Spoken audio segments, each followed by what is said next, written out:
in a different version of this movie with but the smallest effort of editing. She is a psycho. Like, what was she planning to say? Like, I wrote you a letter and you didn't answer me. I love you.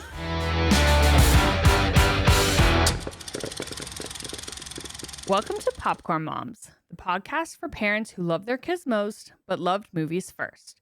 We're your co-hosts, Stephanie. And Netta, two movie lovers turned moms. Losers. Two losers. That's Two what it's... losers. That's what it sounded like. That's what we should... That is it. Yeah. Two losers turned moms.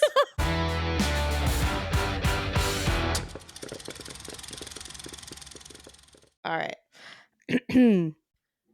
Welcome to Popcorn Moms, the podcast for parents who love their kids most, but loved movies first.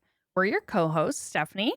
And Netta, two movie lovers turned moms. Join us as we reconnect with the things that make us whole outside of parenthood, namely watching movies. Today's movie is Sleepless in Seattle, a 1993 American romantic comedy directed by Nora Ephron and starring Tom Hanks and Meg Ryan. After the death of his wife, Sam Baldwin, played by Tom Hanks, moves to Seattle with his son, Jonah. When Jonah calls into a talk radio program to find a new wife for his dad, Sam grudgingly gets on the line to discuss his feelings. Annie Reed, played by Meg Ryan, a reporter in Baltimore, hears Sam speak and falls for him, even though she's engaged.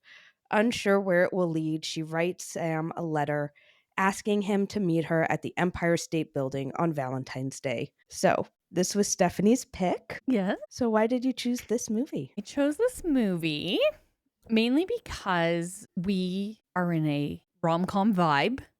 As, you know, we sometimes get in moods of what we feel like. And this is where the mood was going. We wanted something romantic, something comedic, or just romantic, or rom-com, whatever. And when I was thinking about what one to pick, there's many, obviously, but this one is quote unquote a classic. Many people have seen it. I never have, and I know you never had. And I think you actually suggested it once and then did like an about face. So I knew that like you'd be game to watch it.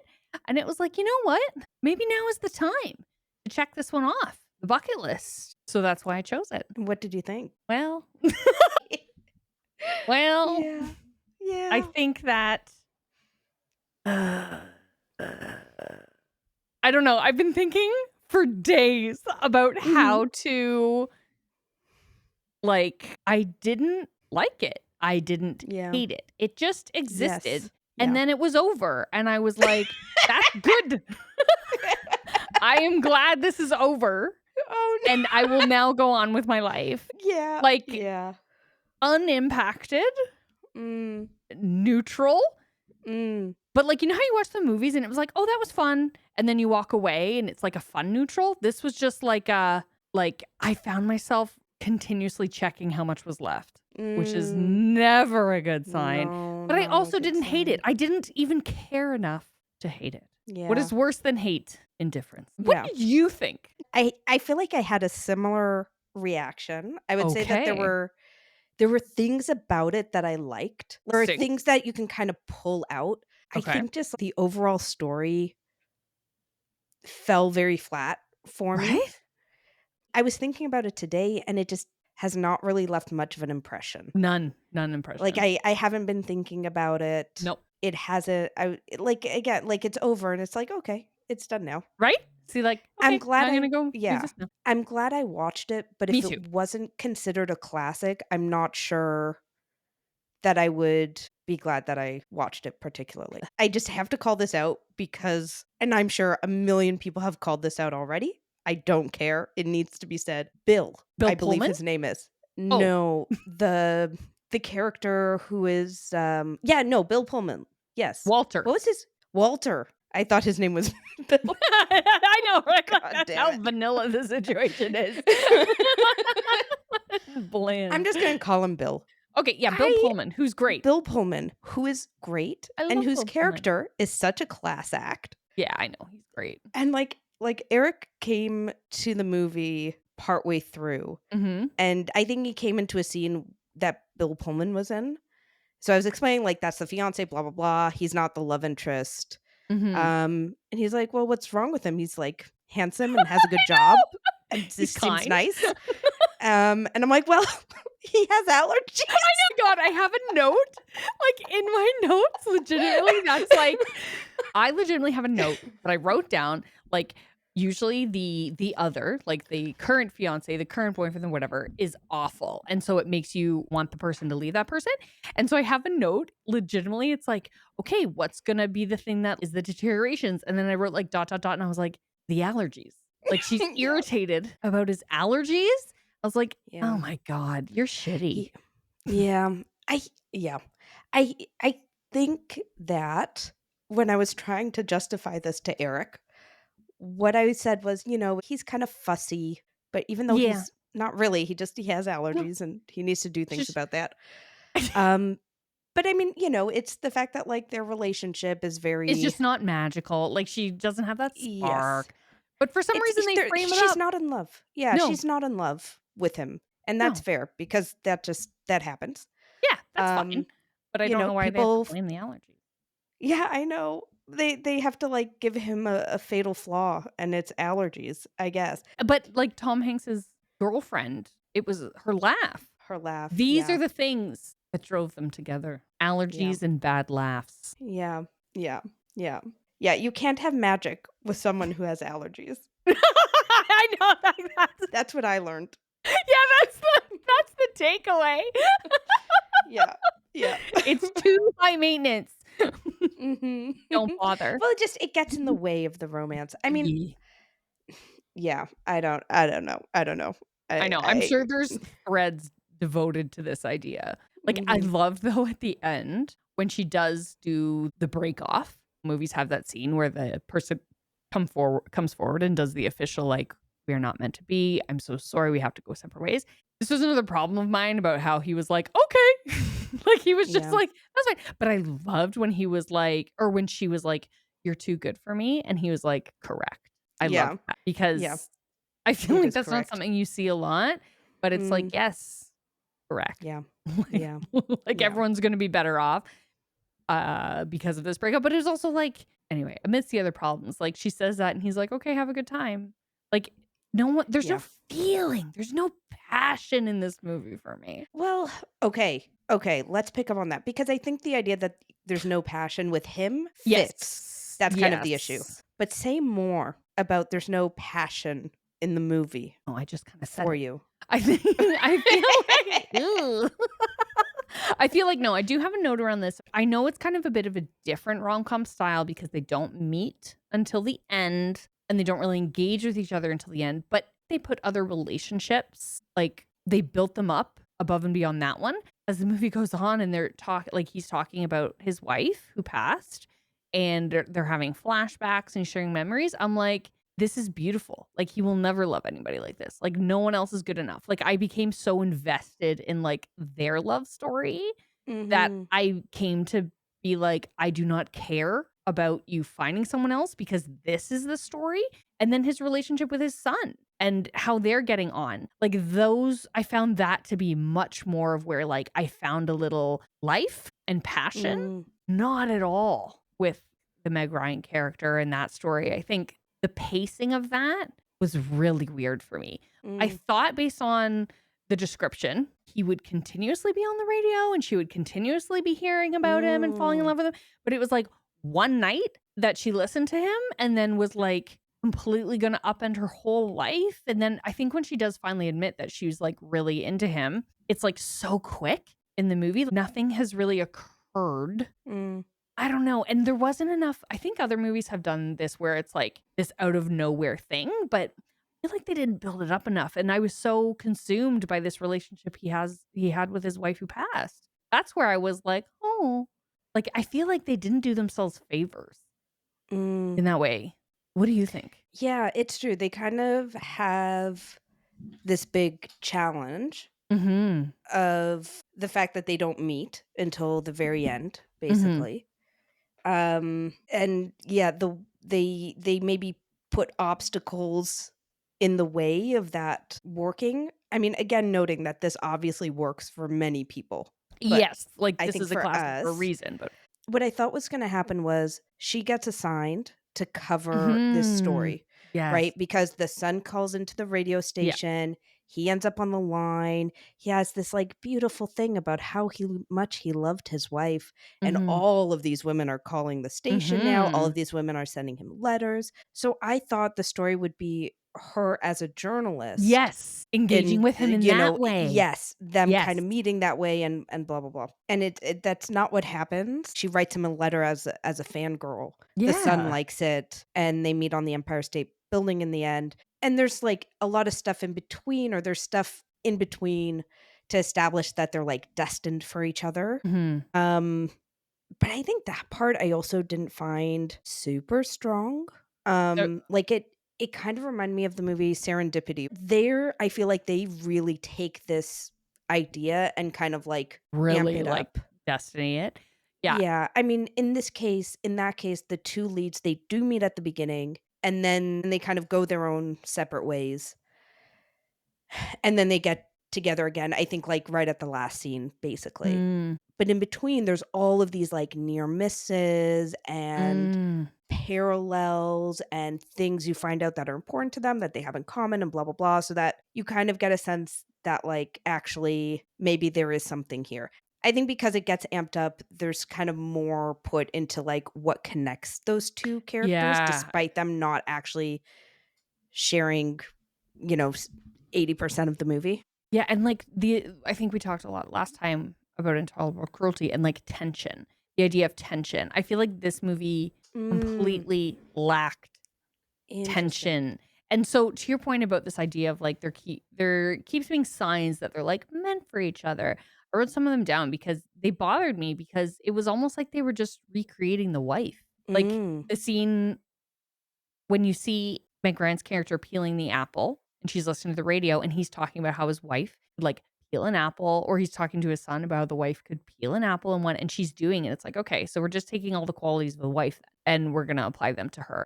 Like just her so seamlessly. Like there's a son and she finds his backpack and then it creates this like really easy, like, oh, here's your bag. Like it just mm. connect them right away. Like it's just there was no tension. There was no like I don't know. It just was very, like, surface level maybe the things that connect them? Yes, yes. You have to be willing to go with this idea of like destiny and soulmates and people meant for each Mhm. other.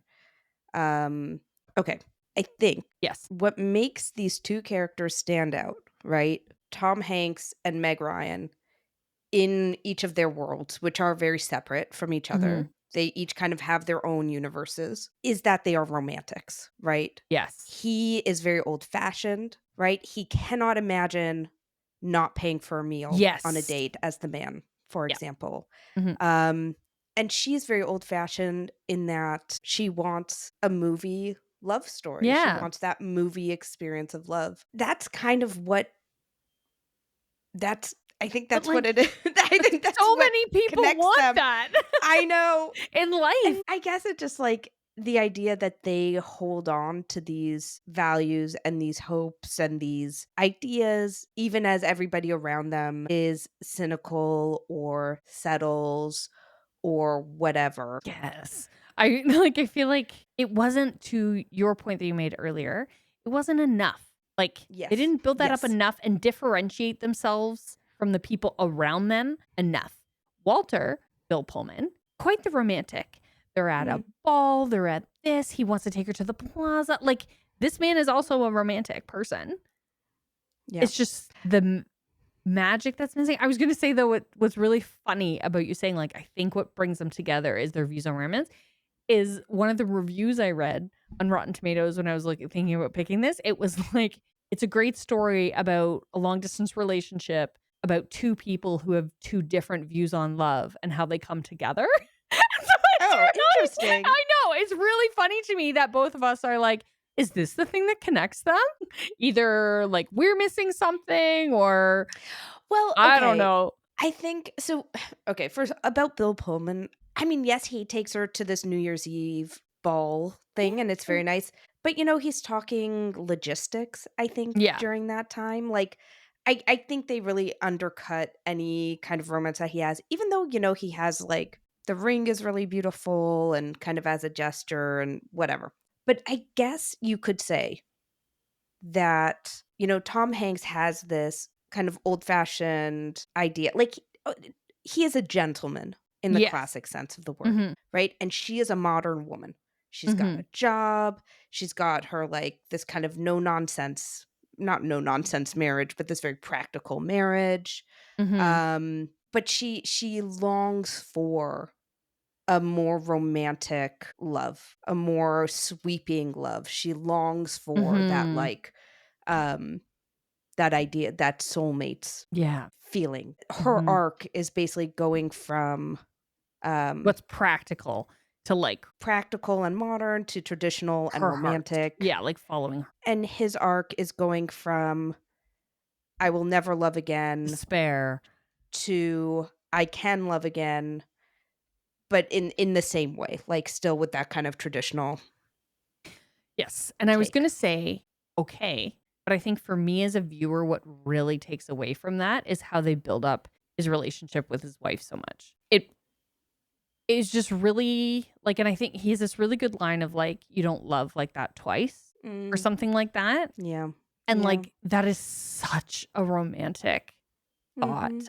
I've seen, like, similar things said in other movies, and so, like, to me, as we've talked about, that hopeless romantic, I love that. Like, it really puts that love ahead of anything else. Like, that Mm. was it.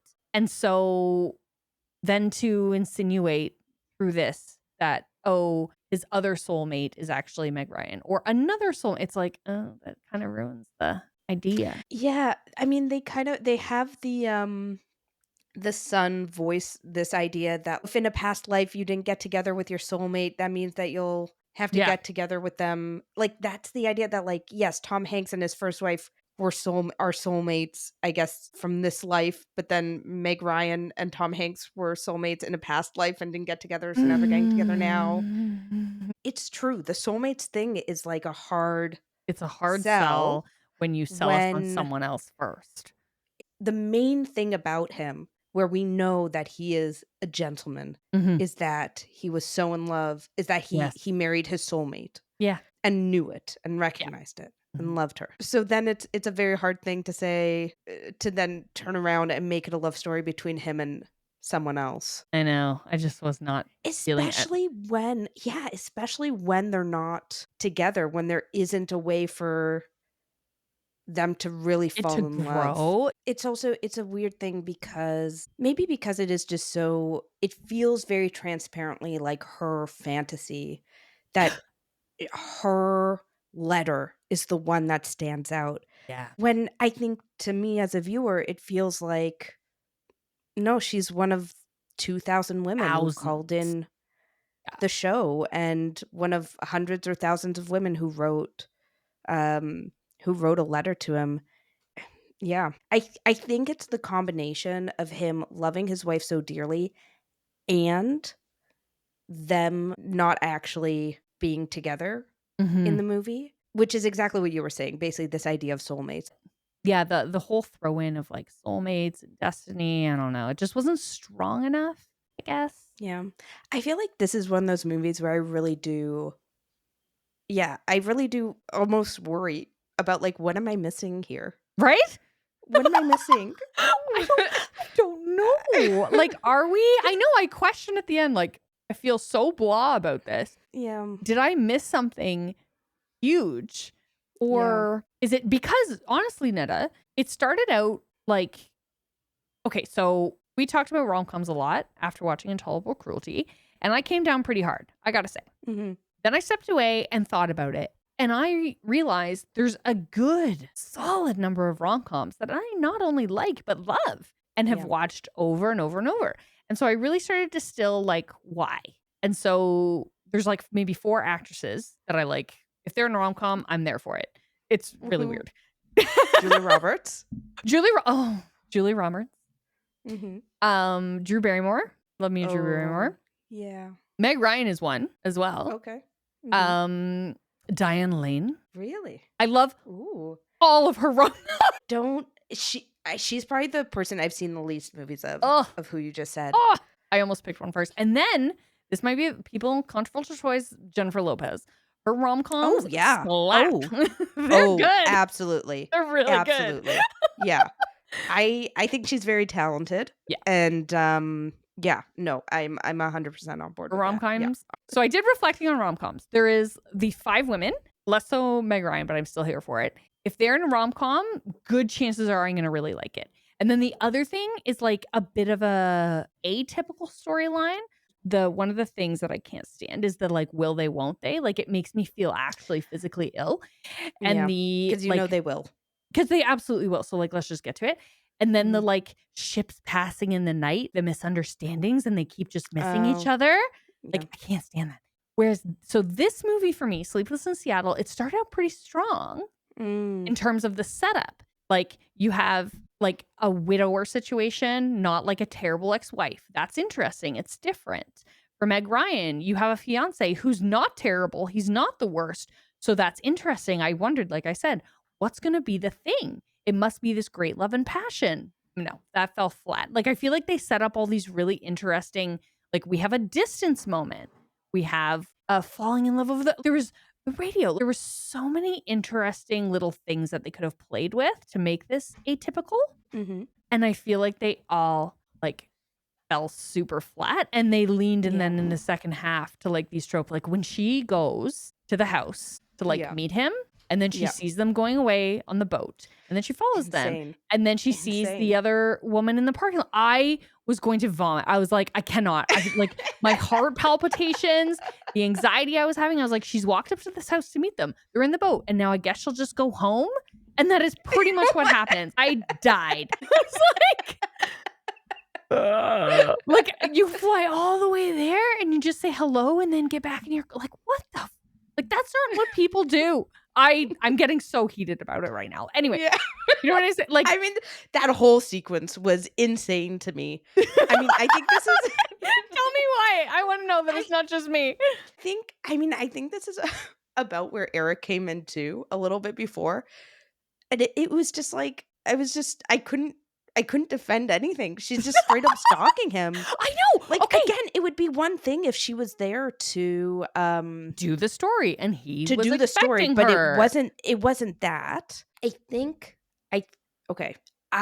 do think you really have to give rom-coms a big pass on like normal human behavior. I know you said they are their own that. world. We talked about this with Intolerable Cruelty. Yes. I mean, it's sort of like a parallel world where everything is like so close yet so far. Jobs don't really work in the same way. Like, people never go to work. Does any work. No. She's at her job a lot, but she doesn't do any work. No, that's fine. He also doesn't do any work. He doesn't. But they gave him a good you job. Actually see him at work a little bit. A little bit of work. Yeah, a bit. But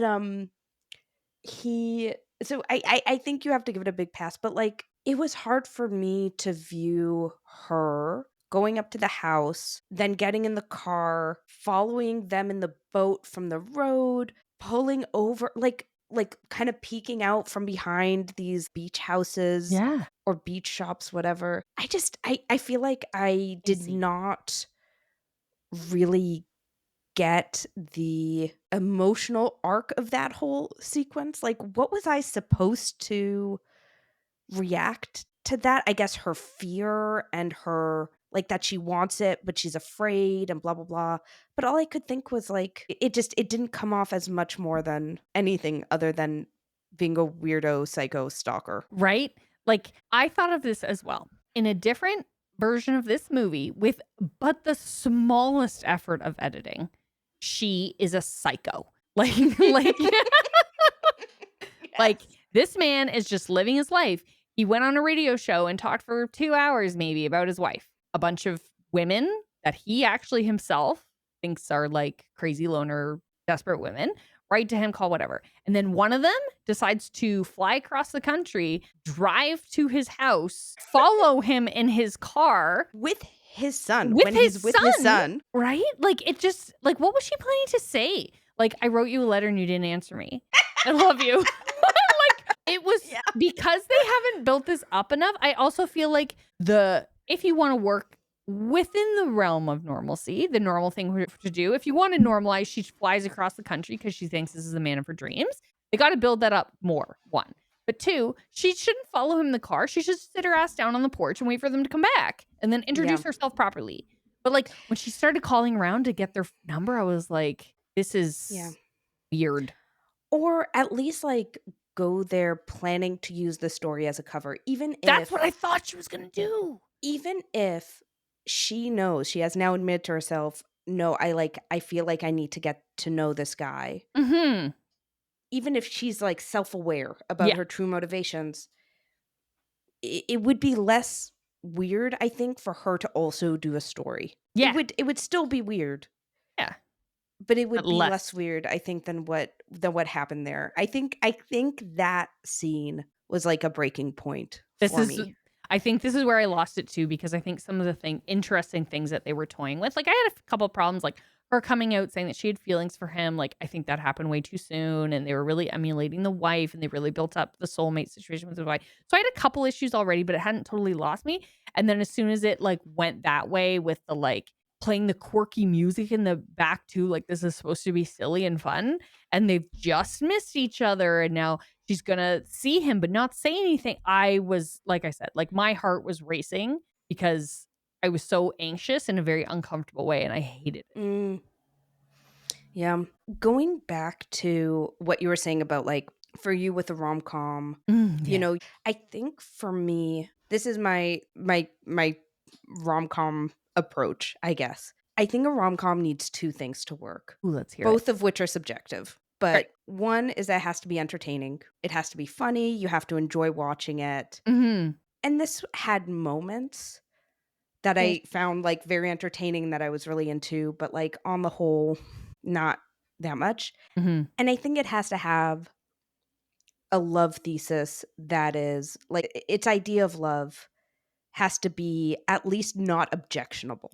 Mm-hmm. You know, like I don't even have to like be super into it, but at the very least I have to think that it's not like just totally dumb, or even worse, that it's like actually a horrible idea about love. Mm-hmm. And in this case, it's like the love thesis was soulmates in like a very literal kind of a way. Like these 2 people, because that's the only way this movie makes any sense. And I do find it objectionable, I guess, because I don't like that idea. Yes. Yeah, I don't like that idea. And I think in this case, it kind of serves as cover for like insane behavior. So it feels kind of objectionable in that way, I guess. It's kind of thumbs down on both those counts for me. Do you think this would have been a better movie if they had really just focused on this man, Tom Hanks? He has lost his beloved wife. We don't even have to see like their relationship because he talks about it so well. Like it can follow that same opening, right? Like she has passed, they're at the funeral, he jumped 18 months later, they move. It's about him learning to live again. It's about his son navigating that. And it's about him trying to get into the dating pool and thinking like it's kind of hopeless. But then he meets somebody who makes him feel alive again. Would that have been a better movie? Again, we are like armchair script supervisors or whatever, or armchair screenwriters here. But I like this direction because what it allows you to do is like what he's learning is that, you know, he thought of him and his wife as soulmates in this very particular way.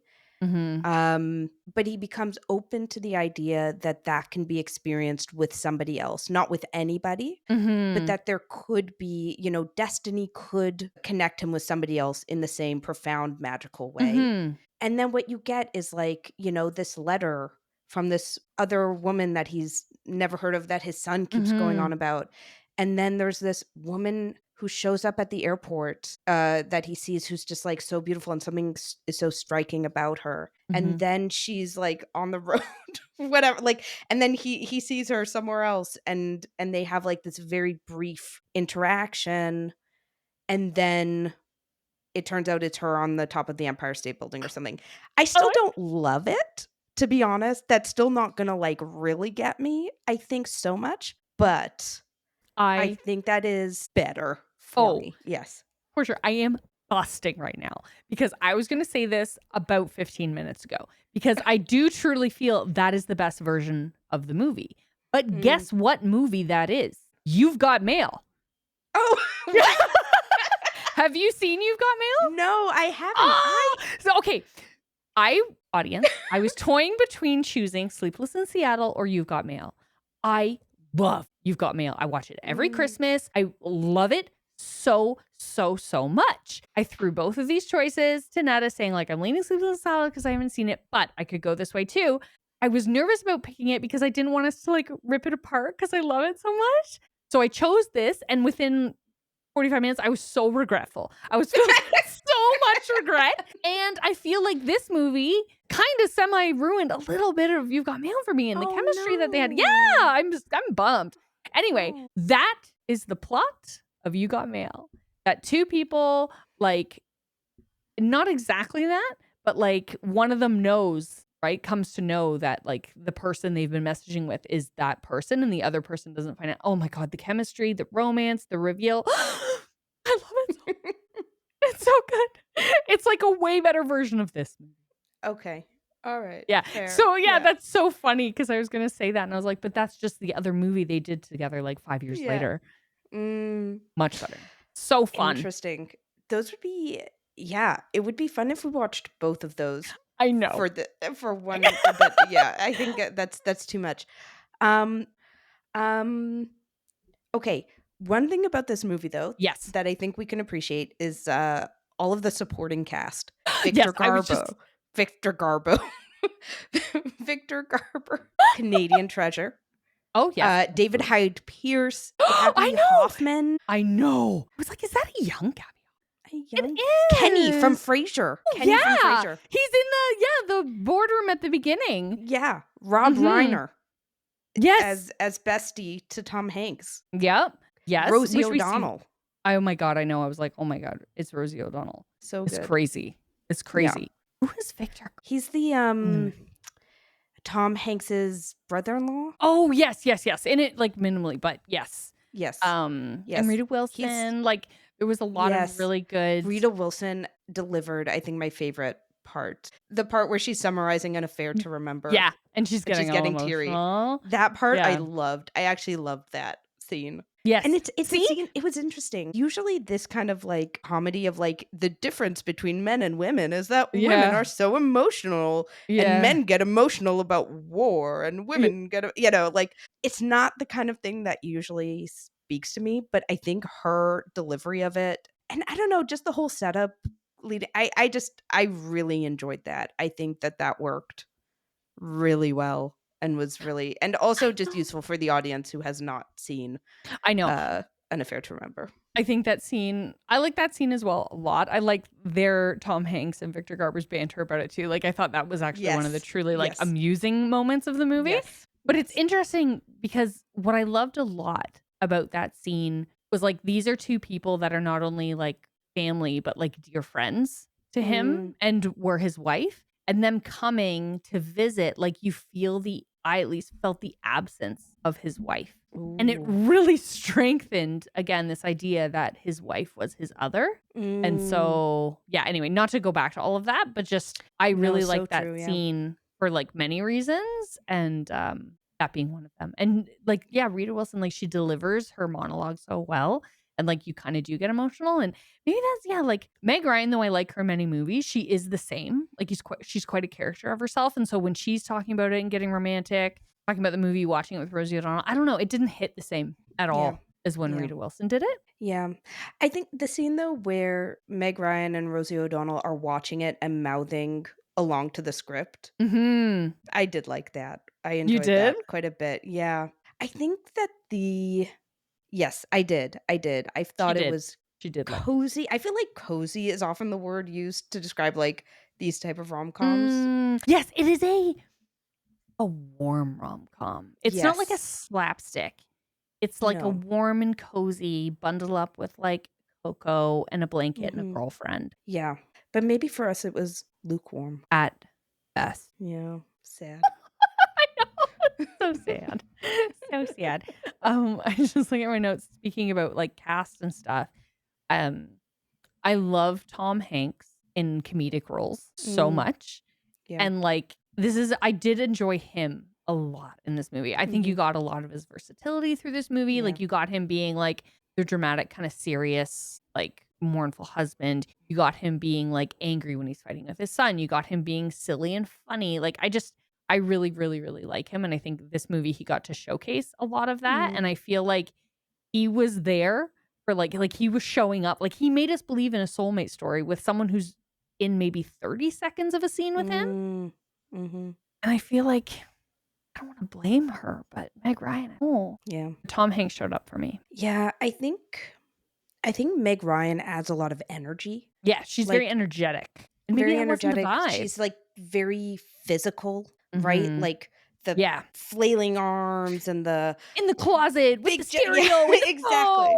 Yeah. Exactly. And like and in that way I can see how these two storylines maybe balance each other out, where he's got like his story has a bit more gravitas and her story has a bit more silliness. Mm-hmm. And I can see how those kind of play off of each other potentially. But again, they only go to about like a 4 out of 10. Because that's an interesting angle too, but they don't lean into that enough. Yeah. I think. I guess maybe because the like that zany, quirky, not even zany and quirky, but just like that very physicality, kind of silly, kind of slapstick thing for Meg Ryan. This point feels more like something you need from a character in a rom-com. It's kind of part of the rom-com formula rather than something that's like really specific to this character that is balancing out something that is really specific to Tom Hanks's character. Okay, wait, say that again. So you're saying like her being like that is like a necessary ingredient versus a choice in the movie to make her this way. Yeah. I guess it doesn't feel like it doesn't feel like it plays into the soulmate thing of it, because it's just kind of something that has to be there. Whereas, you know, maybe if we're seeing this kind of in 1993, maybe it feels more like, I don't know, maybe not. You think? But it could. I think it could. It just, that didn't land for me. Now that I'm thinking about it, you know, it's kind of there, but. Yeah. Do you think like, because I also Googled like, what are just like romantic movies? Like, not rom-coms, just romantic. Because to me, it's interesting because I read a review that was like, this one is truly a rom-com. It delivers on comedy. It delivers on romance, reflecting two very real people, which is very interesting given our prior comment about how it's so unrealistic. But I feel like this one for me leaned way more to like the romance story. And to your point, I think that's why some of the comedy, especially like coming from her, felt a little out of place. Like the comedy I think that Tom Hanks brings to it with his son and the friend, like that seems a little more organic, because you're not supposed to be like laugh out loud. It's more of like just humor that people experience in every day. But the comedy that she's bringing in, the over to the topness and stuff, you're right. Like it seems a bit out of place. Like maybe if they had just kind of kept this like about like a little hopeless romantic movie, might have been a bit stronger. Yeah. You know, okay. Like, and why do they have to? Sorry, I don't want to interrupt your thought. I was gonna say, and like, why? Thinking in that vein, like, why do they have to have her have a fiance? Why can't she just be a single woman who's dreaming about a true love, and she listens to the radio show, and it's a continued program, so he's on all the time, and she's obsessed with living it, like with listening to him, and she falls in love with listening to him. And she's such a like, why does she have to have an other? Why do people always have to have others? And the leaving of the other is the grand gesture. Well, I think you might have just answered the question. But as I said that, I was like, oh, that's why. because for somebody to uproot their lives, something has to be sacrificed to demonstrate true love. Yeah. When did you? Yeah, there was a movie we watched and you were like, a sacrifice must occur. I think that was maybe Intolerable Cruelty when we were watching that. Yes. And this, I think the leaving of the other is a big sacrifice. But because they are like good people. Like he is a good person, right? I think though it's also because you need contrast to show, you know, it's not enough. Or I think one of the things that Bill Pullman's character is supposed to strengthen is the idea that of what she's rejecting, right? The practical, the kind, the passionless, the, you know, that idea. You know, keep going. Well, just like I think it helps us make sense of the choice. Like I think we can understand things better by contrast. So we understand what Tom Hanks is about, in terms of like her attraction to Tom Hanks and her wanting to pursue this path, because it's in contrast to Bill Pullman, which is not risky at all, which is passionless, I guess, which is safe, which is I know. fussy, which is not romantic, which has no magic. I It's know. to show us what no magic looks like. No magic can be great. No No magic can magic work. has allergies. But but there's allergies involved, so, So clearly it is not magical. I was gonna say, what bothers me though about like the idea that like she kind of is moving away from him because she realizes he's the safe and practical choice and it's blah blah blah blah blah and he's fuzzy, is that throughout the movie you continuously, it seems very earnestly, say, no, I love Walter. I love him. What am I doing? Like up until almost she leaves him. And I think but she's clearly lying to herself. I She's think trying to convince herself. there's movies I think that have done that better. And I don't know if that just comes down to her acting. I feel like too, like she's torn. She does love him, but maybe not enough. It just, I don't know. But in this movie, it's like you either love someone and that's the magic, or you don't. You know what movie does it better? You've Got Mail. They both have others. Yeah. And it's much better. Yeah. All right. I'm just going to live in a world of regret. Yes, because you can never watch You've Got Mail again. Well, I'm going to have to just take a beat. It's not Christmas yet. I still have time. Yeah. I usually, it's one of my early Christmas watches to start to get into the mood of the season. Very nice. Anyways. Maybe you'll appreciate it more this time. You know what? Maybe, because they do everything. Yeah. I was going to say, I will now talk for 1 hour's time about You've Got Mail, and you haven't even seen it. Kidding. I was going to say, you said something earlier about this movie, Sleepless in Seattle, everyone. And it struck me because I do have a note about like the fantasizing. Like, what did you say earlier now? I can't remember. You remember? That Meg Ryan's character felt to me like she just kind of had this fantasy of this guy, and it's insane to me that we would take her fantasy seriously. Yes. And so I have a note that says, is this movie just about the fantasizing and like the dreaming of true love and the fantasizing about it? And I didn't write anything else.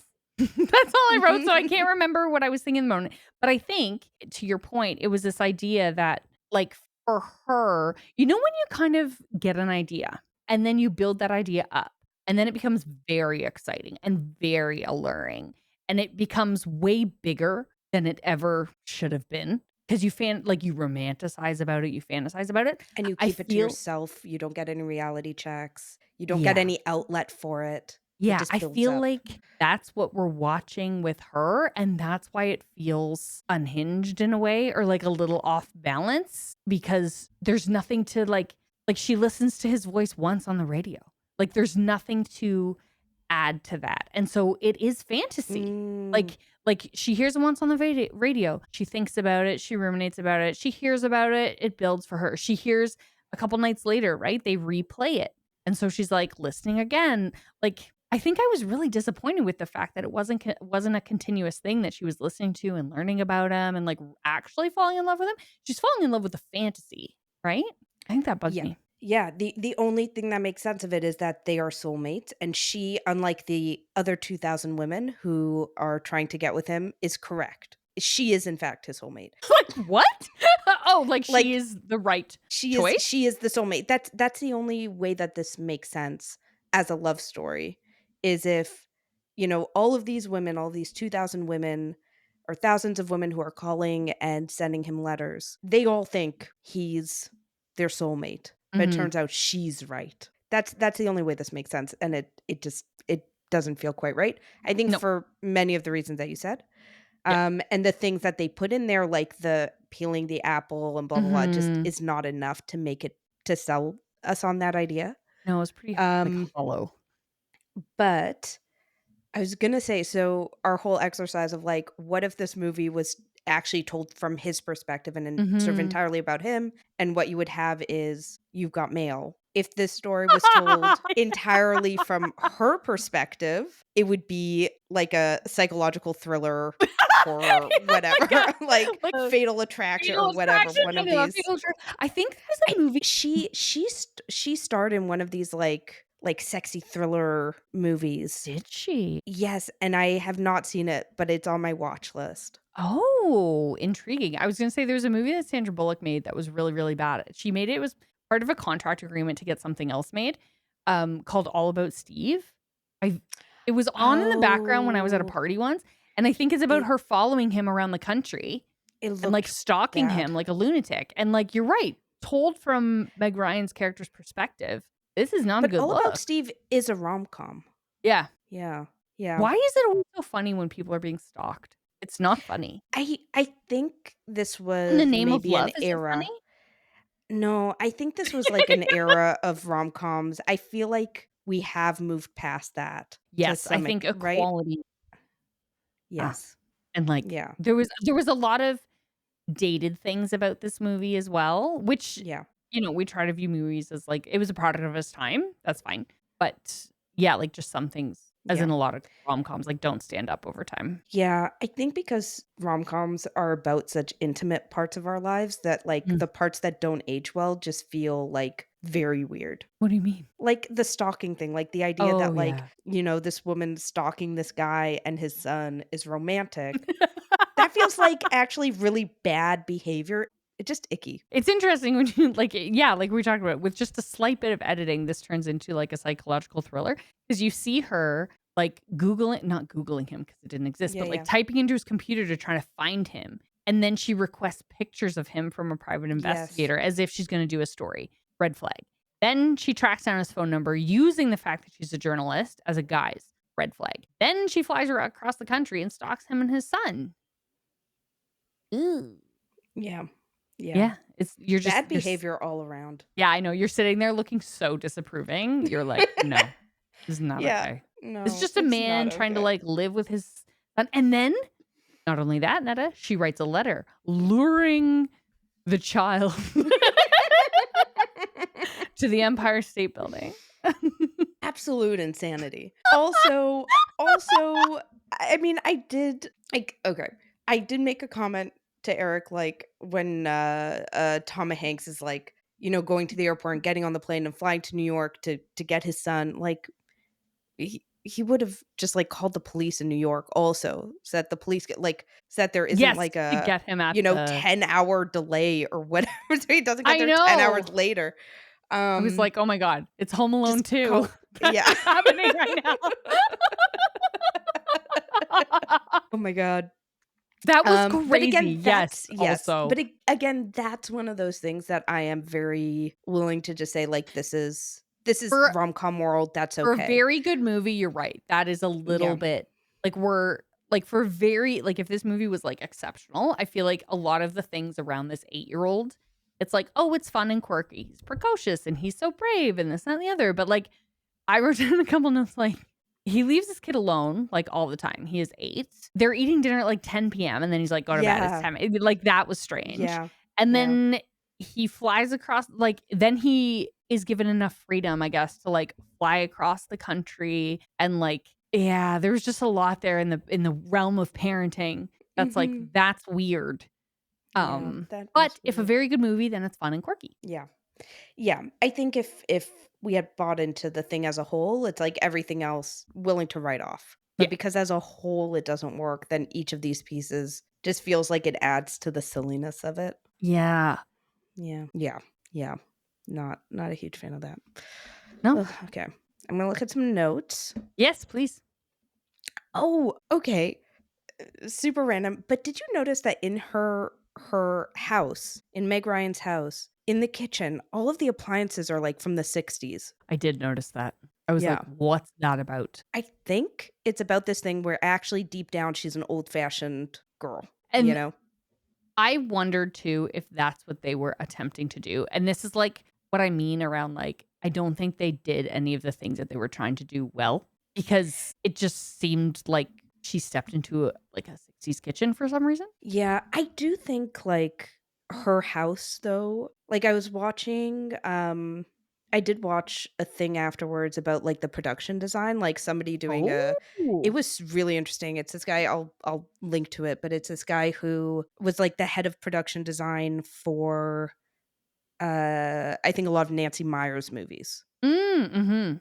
And he kind of, like, talks about that in, like, a whole range of movies, so he did a video about Sleepless in Seattle. Um, and it was super cool and really interesting. He didn't talk about that, like, he didn't talk about how the kitchen has '60s appliances. Mhm. Um, but I do think that that adds to the sense of, like, her home shows something about her interiority as a character. So, like, this kind of old-fashionedness, very feminine. Yes, This is like where, like, quirky. on I was this taking from it. quirky, yes. This is where, like, she and Rosie O'Donnell curl up on the couch and Yeah. watch An Affair to Remember. Yeah. Yeah. So I think there's something in that. Probably.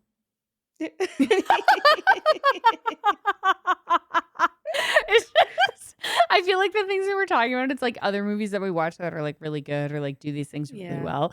It's like we're, like, so fired up about it. It's like, "Oh, did you see the way that the shadow casts upon this, like, vase was so meaningful in these ways?" And here we're like, "Maybe it's supposed to say" No, I know what you mean. I did notice that, and I took from it not necessarily the, like, classicness of her, but more of, like, that she's quirky and wacky and maybe Right. like, fun and wants to be quirky and wacky and fun. Mm. And, like, the fact that her fiancé has all these allergies really hinders that. Mm.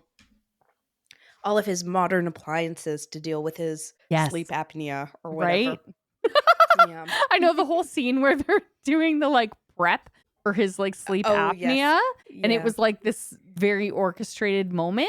Yeah. I liked that scene because I Me feel like too. it showed how they work as a couple and as a Yeah. unit. And again, I think in a different movie that is shown That's love. I as know. love, as like a Yes. strength of the That's relationship. yes. Whereas here it's shown as like, again, not romantic, kind of Monotony. rote, kind of bio. Yeah, exactly. But I Um, saw it and I liked it. yeah, me This is what I mean. too. It's all these little things that contribute to this idea of, like, really going against that idea of, like, soulmates and love. Because, like, I saw that and I took it as, like, love. Like, they are, Hmm. like, she is there for him and supporting him, and when she announces to the family that they're getting engaged and she's, like, defending his allergies and saying, "We'll do this in case and this," and it's all a fun joke. Like, these are all loving things to do. And Hmm. so, yeah, I don't Do know. you think if you had seen this when you were younger, like if you had seen this movie when Mm, you were like 19, I would don't you have know. thought it was romantic? Like, would you have not recognized th- all of those things between Meg Ryan and Bill? Like, would you have been able to recognize that or see that as romantic and as loving? Maybe not romantic, but loving. Or Probably would it not have seemed because like just lame, like this boring. It guy's would lame? have yeah, it would have seemed like probably boring and lame. I think as a 19-year-old, like we talked about, my view of like romance is very tragic. And so like Oh, yes. even right? So even as a 19-year-old, I think him losing his wife and then talking about his wife in such a loving way, I still would be very stuck on that. Like Hmm. that and now, like that's the love story of this Yes. movie that I care about Yeah. deeply. Like deeply. Yeah. When he's oh my God, I love that scene.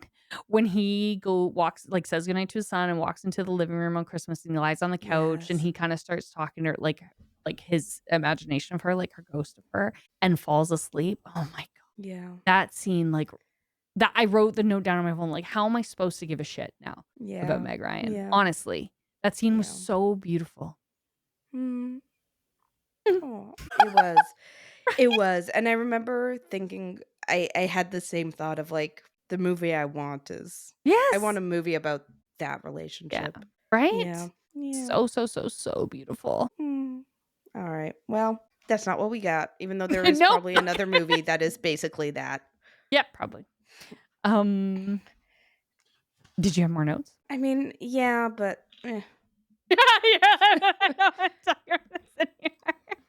um Anything interesting? oh, We've there's a covered a lot. quote when David Hyde Pierce tells Meg Ryan, "What we think is fate is just two neuroses who know Oh their yeah. perfect match." That is Y- what it feels like. I feel like actually that's, I know he's supposed to be like the kind of um like he has drama with his wife. I don't remember what it is. But like the idea is like he does not have a good love life. Yeah. And this is his view of love. And this is the view of love that like the movie rejects. But I feel like the movie actually supports that idea. Yeah.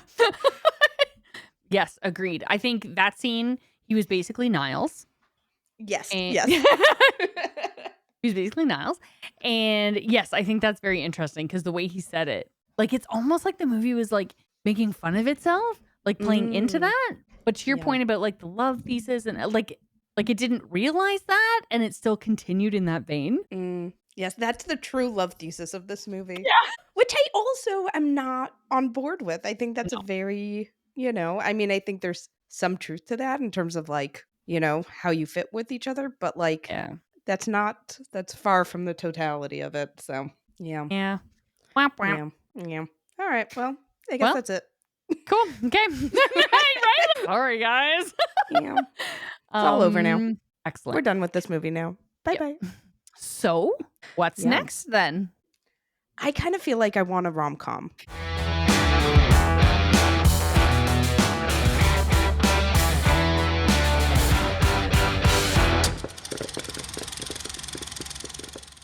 Thanks for joining us here at Popcorn Moms. If you like what you heard, we'd really appreciate your support.